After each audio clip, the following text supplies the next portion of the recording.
Ada apa di balik kuasa penyembahan itu?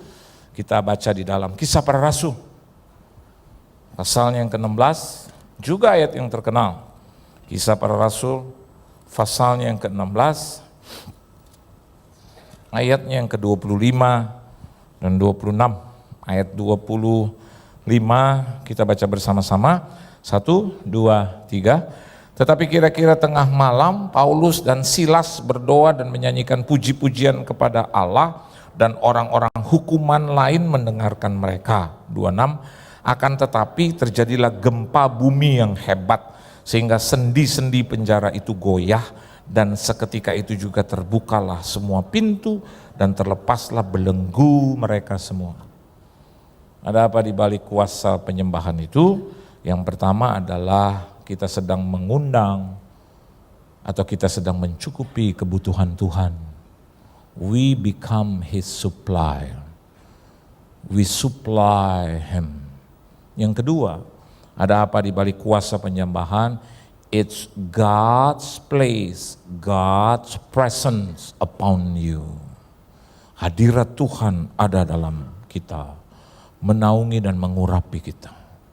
Yang ketiga, ada apa di balik the power of worship? Yang ketiga, it's God's work or God's deed. Pekerjaan Tuhan yang ajaib itu akan kita lihat. Amin saudara. Mujizat itu akan kita rasakan.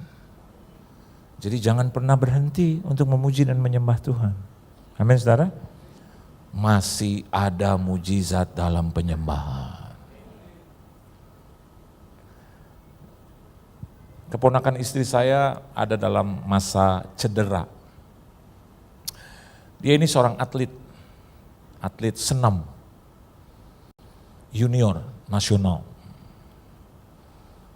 Kemarin beberapa minggu atau bulan yang lalu dia terjatuh ketika sedang dalam latihan. Dia itu senam lantai ya, senam lantai bukan ngepel. Ini senam lantai bener, dia bisa salto dan dia bisa kayak bola. Nah, satu kali saya sempat berbincang-bincang. Dia suka tanya begini sama saya, Pak D, kan dia orang Jawa, Pak D, aku ini menurut Pak D kata Tuhan hidupku, rencana Tuhan dalam hidupku apa? Apakah saya harus jadi atlet seumur hidup? Saya bilang, kalau Pak D pikir ya, rasanya nggak ada atlet senam sampai umur 30-40 tahun. Tulangnya udah kaku. Mana? Terus yang kedua, olahraga di Indonesia ini rasanya belum sampai terus menerus. Kecuali ada cabang-cabang khusus. Dan khusus untuk senam, saya bilang sampai hari ini sih belum ada pesenam yang wow, mendunia. Belum. Bulu tangkis iya. Ya. Terus cabang-cabang tertentu iya, tapi senam enggak. Jadi menurut Pak D, Tuhan dalam Pak D, kamu tuh karena Pak D lihat selama 2 tahun ini selalu aja ikut Pak D. Saya kalau kebaktian Minggu, dia ini udah hari Sabtu udah di rumah. Dari Ragunan ke rumah. Terus lalu kalau hari Minggu pagi udah bangun, terus katanya hari Sabtu, Pak D, pelayanan di mana besok? Intercon. Nah, dia udah tahu nih 5 kali. Jadi pagi dia udah bangun setengah 6, jam 6 dia udah siap duduk di kursi makan. Nanti kita jam 6:15 atau setengah 7 kita jalan. Karena begitu terus tiap minggu, sampai sepanjang tahun. Sehingga akhirnya Tuhan katakan kepada saya, sampai-sampai banyak orang pikir itu anak saya. Bapak bohong ya Pak, bilang anaknya 2, 3 ya Pak. Dari mana Bapak tahu? Itu anak bukan, itu ponakan istri saya saking deket. Dan dia selalu mau duduk di sekitar kita. Dan selalu dalam tayangan-tayangan multimedia dia suka disorot. Oh dia suka.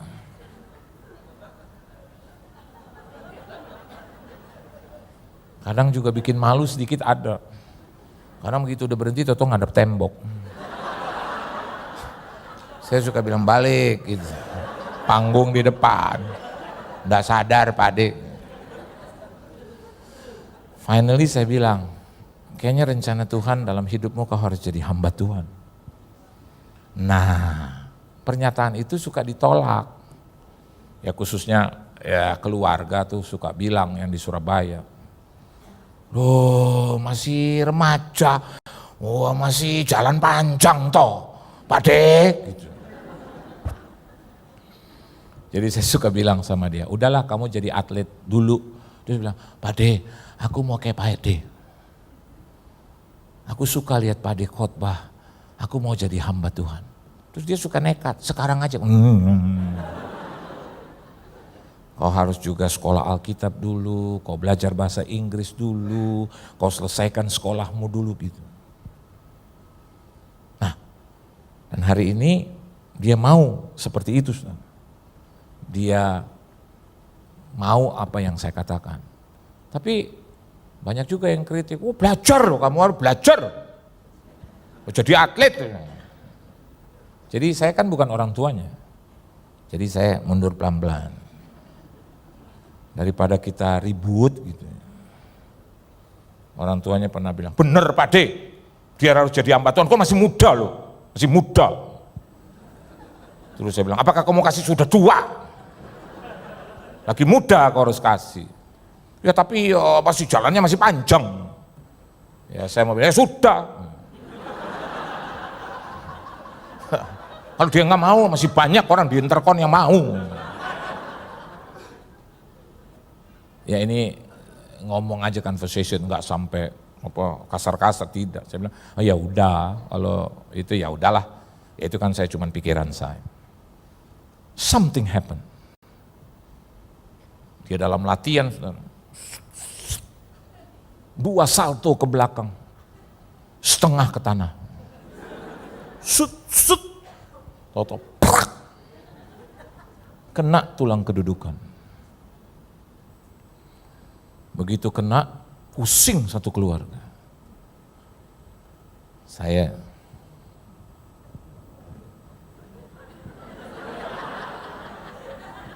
tadi saya mau ngomong, jadi atlet aja, jadi atlet. Biar tulang ekor udah begini, jadi atlet aja. Terus baru mereka bilang, Pak De, apa ini Aven ini memang Tuhan panggil? Baru sekarang. Ini panggil dua pengertian. Panggil jadi hamba Tuhan atau panggil benar selamanya? Enggak, panggilan itu masih ada. Masih. Terus dia nanti jadi cacat? Enggak. Nah, saya bilang sama dia, Pak De, ada rasa-rasa sakit. Dibawa ke dokter sudah. Dibawa ke tukang urut sudah.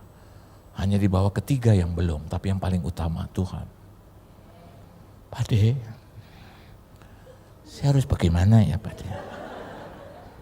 Saya bilang ya bagaimana, jalanmu juga harus oke, jangan jalan gini-gini. Terus saya bilang enggak, ini sembuh nggak? Sembuh.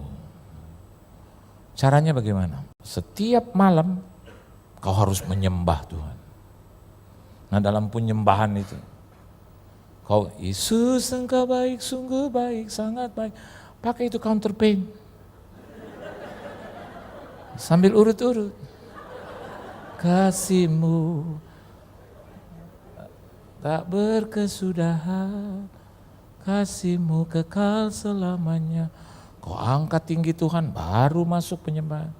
Kau sembuhkan tulangku Tuhan, tulang yang aku tidak lihat, tapi Kau lihat ada di belakang Tuhan. Aku cuma lihat di ronsen ternyata, saya bilang dengan pujian penyembahan kau pegang, dengan kuasa Tuhan. Sekarang saya suka tanya, bagaimana rasanya? Sudah agak-agak baik. Jangan pakai agak-agak. Berarti itu masih jauh. Bilang aja, sudah baik. Dan saya suka bilang, banyak duduk untuk ibadah. Suka dia bawa itu, lihat, bantal yang dari rumah. Anda jangan bilang, ini anak kecil belanja aja. Bukan, itu bantal. Saya bilang, nanti sembuh. Tapi sedang diajar orang bahwa kalau Tuhan punya mau, Kita harus turuti. Dan dalam pujian penyembahan saya bilang pasti. Dokter bilang, wah ini akan cacat seumur hidup. Ya itu boleh, disiplin ilmunya bilang itu. Tapi kan Tuhan belum bilang apa-apa. Saya dengar suara Tuhan, aku akan menyembuhkan dia. Udah percaya saja. Kenapa? Dalam pujian penyembahan, nanti pekerjaan Tuhan bekerja dengan hebat. Tuhan memberkati saudara. Beri tepuk tangan yang meriah buat Tuhan, haleluya. Tunduk kepala, kita berdoa. Rasanya bukan sesuatu yang sulit bagi kami untuk menjadi penyembah-penyembah yang benar. Hanya dibutuhkan kemauan dari kami, dibutuhkan kesungguhan dari kami, dibutuhkan hati yang selalu ada penundukan, kerendahan di hadapan-Mu, hati yang pecah, hati yang selalu berharap, selalu memuliakan Engkau. Maka kami sedang ada di dalam penyembahan yang benar. Terima kasih Tuhan. Kami tahu di balik penyembahan itu ada kuasa. Kuasa untuk menarik perhatian Tuhan. Karena Engkau membutuhkan penyembah-penyembah yang benar. Penyembah yang bukan hanya mengandalkan daging, tetapi yang menyembah Engkau dalam roh dan kebenaran.